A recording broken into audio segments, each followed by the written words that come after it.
Babaeng tinaguri ang regional most wanted person na may kasong 2 counts of illegal recruitment huli sa mga tauhan ng Dasmariñas PNP.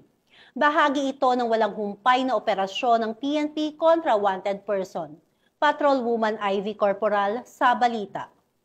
Naaresto ng pulisya ang isang babaeng kabilang sa listahan ng Regional Most Wanted Person sa isinagawang operasyon ng Dasmariñas Component City Police Station sa Calamba City, Laguna. Kinilala ng mga otoridad ang suspect bilang si alias Karen, residente ng Dasmariñas City, Cavite.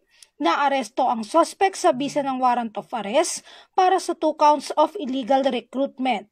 Samantala, sa isang pahayag, sinabi ni Police Colonel Ariel R. Red, Acting Provincial Director ng Cavite Police Provincial Office, na ang matagumpay na operasyon ay patunay ng walang humpay na dedikasyon ng kapulisan sa pagtugis sa mga wanted na individual.